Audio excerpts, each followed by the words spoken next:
안녕하세요. 대구 수성구에서 초등교사를 하고 있는 수기쌤입니다. 한글 교육이 고민이신 분들 이 영상을 끝까지 시청하시면 얻고 가시는 것이 있을 겁니다. 한글 이 쉬운 걸 왜 모르는 걸까요? 입학을 앞두고 나면 한글 때문에 고심하시는 부모님들이 참 많으십니다. 돌이 되면 걸어야 되는 것처럼 이제 학령기가 되면 문자를 읽을 수 있어야 됩니다. 이렇게 성장 발달 단계에 반드시 이루어내야만 하는 것을 발달 과업이라고 합니다.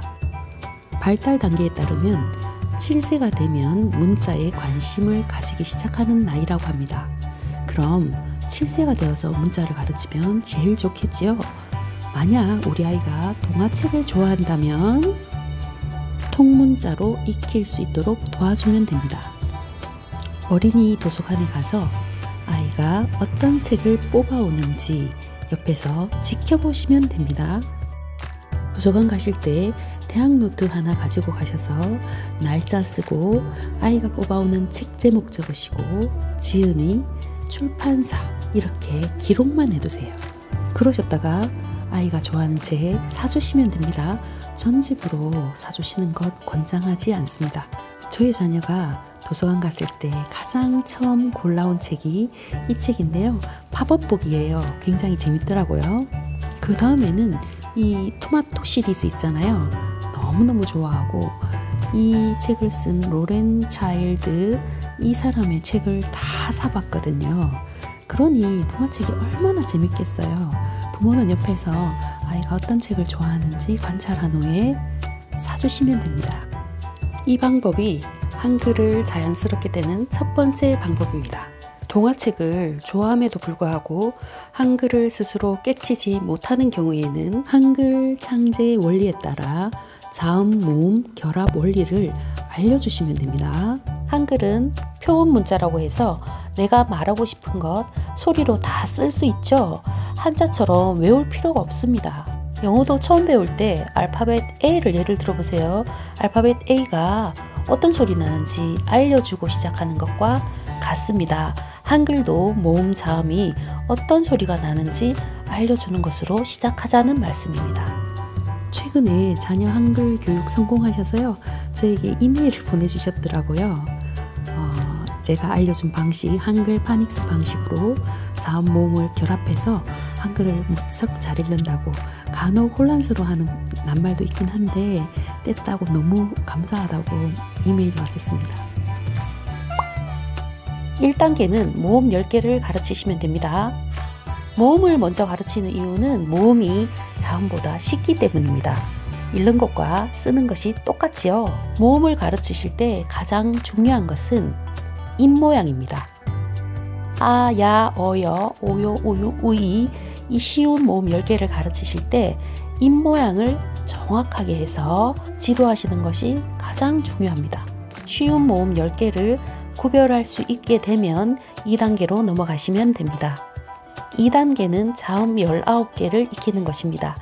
1단계 모음 10개에 비해 개수도 2배나 많고 모음은 모음의 이름과 발음이 같지만 자음은 자음의 이름과 발음이 일치하지 않기 때문에 자음에 조금 더 집중해서 지도하시는 것이 매우 필요합니다. 예를 들어 자음 기억이라고 하고 발음은 이런 소리가 나기 때문에 아이들에게는 굉장히 어렵습니다. 그래서 기억 더하기 아를 예를 들면 가라고 읽어야 되는데 이걸 기어가 이렇게 읽는 건 아니잖아요. 그러니까 아이들에게 어려울 수 있다는 거 충분히 알고 지도하시면 좋습니다. 자음 19개는 조음 위치에 따라서 5개의 가족으로 나누어서 무리지어서 가르쳐 주시면 좋겠습니다. 자음의 이름과 발음을 동시에 지도해 주시면 가장 좋지만 그것을 조금 혼란스러워 한다면 발음 중심으로 지도할 것을 권장드립니다. 예를 들어 제가 가르치는 방식을 빨리 설명드려 보겠습니다. 기억가족은 입천장을 긁는 소리 비슷한 느낌이 나죠. 입천장 긁는 소리야. 이거는 한번 너도 한번 해볼래? 이렇게 소리를 발성하도록 해서 지도를 하셔야 돼요. 니은 가족을 예를 들면 느, 드, 트, 뜨 발음 한번 해보세요.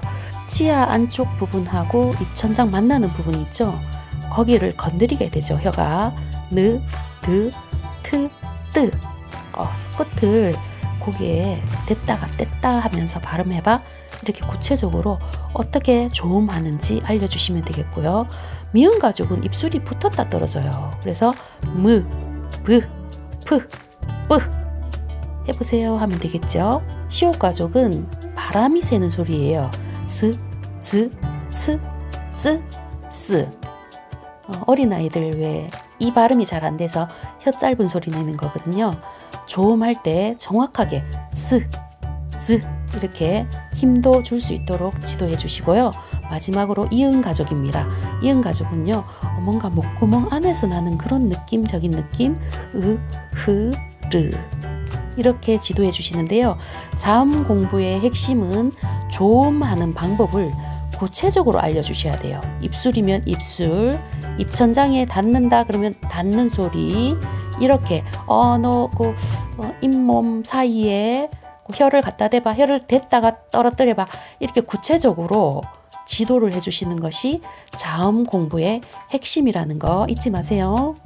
2단계까지 익혔다면 한글 공부 한 60%는 완성하셨다고 생각하셔도 됩니다. 3단계는 드디어 자음과 모음의 결합 원리를 알려주는 단계입니다. 예를 들어 기억 더하기 아는 가가 맞죠?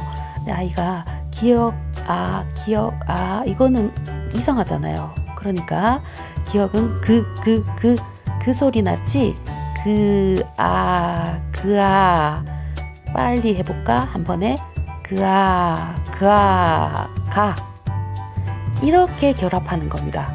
자음과 모음을 결합해서 읽는 방법을 알게 되었다면 간단한 낱말도 소리 내어서 읽을 수 있도록 해주시고 격려해 주세요. 4단계는 복잡한 모음 11개입니다. 예를 들어 와를 예를 들어 볼게요. 와는 오와 아가 합쳐진 거잖아요. 그러니 모음에서 가장 중요한 것이 뭐라고 했죠? 입 모양이라고 그랬죠. 근데 오랑 아랑 같이 있으니까 와 이런 식으로 11개를 가르쳐 주시면 됩니다. 5단계는 복잡한 모음이 들어간 단어 읽기입니다. 시계, 과자, 의사, 돼지 이런 간단한 낱말 읽을 수 있도록 도와주세요. 6단계는 드디어 받침이군요. 대표 받침 7개를 알려주시는 것입니다. 받침이라고 하는 것은 초성, 중성, 종성 중에 종성을 말하죠. 종성으로는 자음이 올 수 있는데 자음 19개 또는 겹받침까지 하면 참 많아요. 그런데도 대표 받침 7개를 정한 이유는 뭐냐 하면 많은 자음이 받침으로 올 수는 있으나 발음은 7개로만 나기 때문에 대표 받침이라고 하는 것입니다. 7단계는 대표 받침이 들어간 낱말 읽기를 하는 단계입니다. 염소, 서랍, 책상 이런 낱말 읽을 수 있도록 도와주세요. 8단계는 복잡한 받침 소리 익히는 단계입니다. 비읍, 피읍이 받침으로 오면 읍 소리가 나고 기역, 쌍기역, 키읔이 받침으로 오면 윽 소리가 나고 티읕, 시옷, 쌍시옷, 지읒 이런 것들이 와도 똑같이 읒 소리가 난다는 거 이거 알려주시는 거죠. 마지막 9단계는 복잡한 받침이 들어간 단어 읽기입니다.